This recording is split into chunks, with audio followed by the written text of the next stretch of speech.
Welcome back, guys. Today I want to talk about the concept, the idea of a vehicle becoming mechanically totaled. Now, this is a term that not a lot of people use, but I think we need to use it more and we need to kind of normalize it more. And I think it makes it helpful to kind of understand when it's time to get rid of something or when it's time to fix it. Okay. And the way I would go about that is, I'm going to use this car as an example here. This is a 2013 Camaro. And I think this is a really good example to study because of what this car is. So this car, 2013, it is a SS 1LE Camaro. So it's a V8 Camaro, pretty high trim. It's got the 2SS interior package. Got the ZL1 wheels because of the 1LE package. It's in pretty good cosmetic shape. The paint's decent. There's no real body damage. The brakes are good. The tires are fine. All that kind of stuff, right? This is in general, this is a good car, right? 99,000 miles on it. It's a good running, operating car, thankfully. Let's just say, for argument's sake, that tomorrow I go to start this thing up and send a rod through the block of the engine. Okay, now all of a sudden, you have to ask yourself this question, right? You've got a 100,000 mile car that now needs, if you were to have a shop install it, $7,000 to $8,000 in engine work, right? Call it $5,000 for the engine and $2,000 for install, whatever, rough numbers, okay? So I'm going to take this car, I'm going to put $7,000 into the engine, for argument's sake, okay? Well, now I've got a stock transmission still. I've got a stock rear end still. The paint has, whatever cosmetic flaws it might have, right? There's chips and, whatever things, bugs. But, the headlights are scratched up, all that kind of stuff, right? Not that any of this is major issues, but it is wear and tear you have to account for. So I think anybody... Oh, and let me say this. The car's worth, approximately $15,000 to $18,000, let's say. Call it $15,000, right? In today's market, probably. Okay, putting $8,000 into it is now half of its value, which is on one hand crazy. On the other hand, if the engine was blown, the car is probably worth, $5,000 because it has a blown motor. So if you put $8,000 into it, and the car would have only been worth $5,000, you still kind of net get more money back if you were to turn around and sell it, because now it has a brand new engine and it's a running and driving car again, which of course adds value to it. So, there's all different ways you can look at it, right? Here's the kicker though. Let's just imagine that this car was driven in winter, was a 12-year-old upstate New York car, and let's just say it had 180,000 miles. Well, now all of a sudden, the car's rusty. The car needs brakes, let's say. The car's transmission's got 160, 70K. The shocks and struts are maybe worn out. Maybe the rear axle's worn out, or the differential. The interior's got some tears in it. The body's got some dents.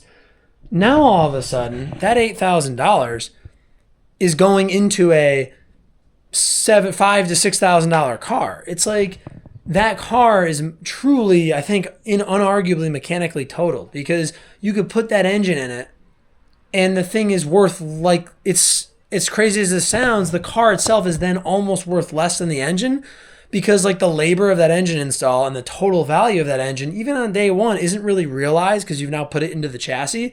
It actually like almost makes the engine lose value. That $5,000 engine becomes worth barely more than its raw cost because of the car that it's in. And I think that that's the thing that people don't understand sometimes. You have to really look at the entire cost profile and say, okay, what is my return on that investment? And I use that word loosely because, working on cars is never really an investment, but am I going to get the money back out of it? Let's just pop the hood and look at this beautiful LS3 V8, baby. Should have done that at the beginning of the video. But you got to ask yourself, right? In this imaginary world, we put a brand new engine in this car. Is it, oh God, I'm pinching my fingers. Ow. Oh, the things I do for you guys. Come on, baby. Okay, hold on. All right. Look at her. Oh, she's beautiful. Anyway, you got to ask yourself, is this brand new engine that's not actually brand new, is it really worth it in the rest of the chassis? And this is a mistake that I made on my '05 Silverado. At 135,000 miles, it blew the transmission. I replaced the transmission. It was a pretty good truck past that. I think it was worth it. Then you hit about 180, 90,000 miles, a bazillion other things start to break, and you nickel and dime yourself to death. You put some big costly components in, a rear end or a transfer case or whatever, and you've now really just lost your shirt on the whole deal. So my recommendation, my takeaway I would want you to get from this video, if you're watching, is if you're ever in this scenario, where your car unfortunately has a major transmission or engine failure or whatever it is, we can do some math to kind of figure out how we handle the scenario. So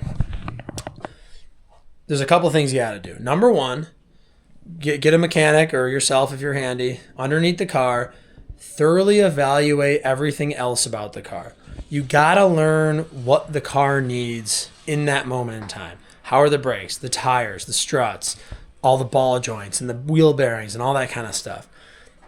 If all of that stuff is good, for argument's sake, okay, you can throw that off. But if it's not good, you need to account for it because you have to make this car work for another, let's say 50 to 100,000 miles theoretically to get some of your sunk value out of that engine you just put in.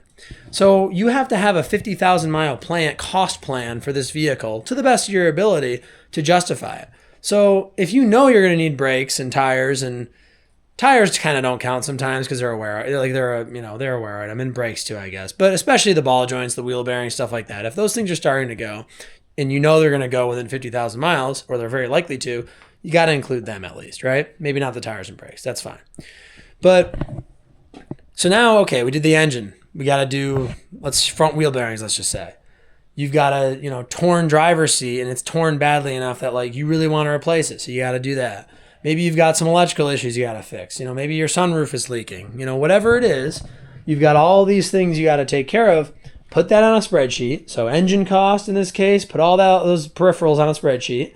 And then that's your sunken cost in the moment. And then you just got to amortize that cost out over the next 5 years. Let's just say if you're trying to do 50,000 miles and you drive 10,000 miles a year, amortize that out over the next 5 years.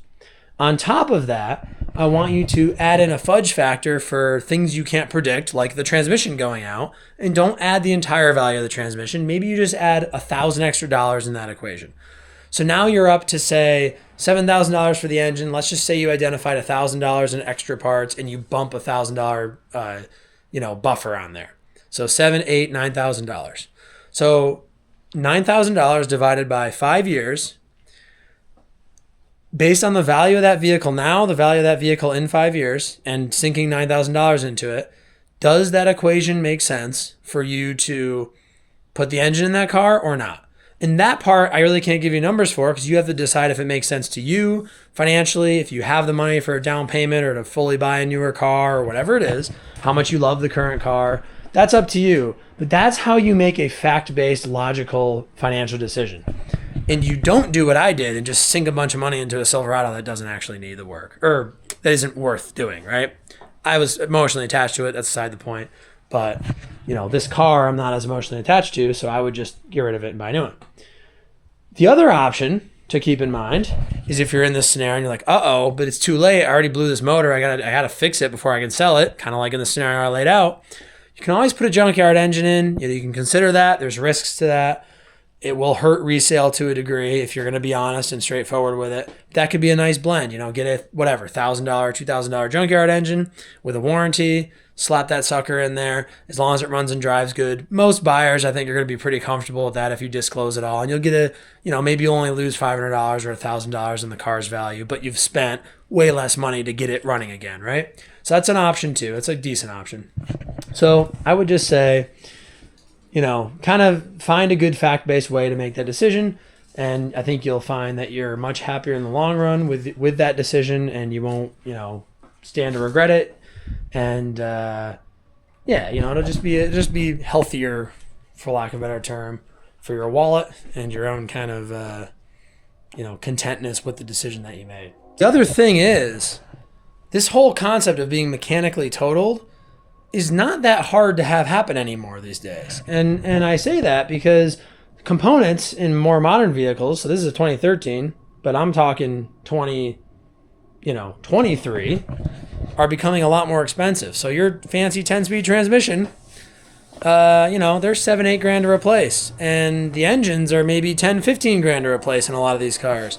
So you have to kind of factor that in and understand that pushing a car nowadays until it breaks may not be as financially smart as it was back in the day when you could eat the cost of a big repair now and again. You might be better off backing off and saying, all right, I'm going to trade that sucker in before it blows up and just eat the lack of, value I got out of it because I didn't drive it for as many miles, but then you risk a major repair less. So that's the big difference now than maybe 20 years ago, right? A 4L60 automatic transmission was and still is like $3,000 to whatever, $2,500 to rebuild. That 10 speed's $7-8 grand. They do the same thing. 10 speed does it better, but they are still the same component, right? So if you blow the trans on the one truck versus the other one, it's going to cost you that much more. So you got to kind of think about that. In terms of this car, right? Manual Tremec 6-speed transmission. There's a high probability that transmission is going to last, 200,000 miles easily, even if you're beating on it. If it were an automatic car, Camaro, the 6 speeds that were in these, they were decent, but they really weren't that great. So that's going to totally change my cost ratio again, right? I'm going to say to myself, okay, maybe the whole engine replacement doesn't make as much sense because I'm putting it in front of a 180,000 mile, 6L80 transmission. So, those things got to factor in too. What does the rest of the vehicle's reliability profile look like based on historical data from, internet people that you can kind of sort of trust, right? You're never going to have perfect data. You just got to make as educated of a decision as you can. So that would be my advice as somebody who kind of didn't do that and is trying to make smarter financial decisions. Learn from my mistakes. I think that's all I have to say on that one. So anyways, guys, as always, thanks for watching. God bless America, and I'll see you in the next one. Bye.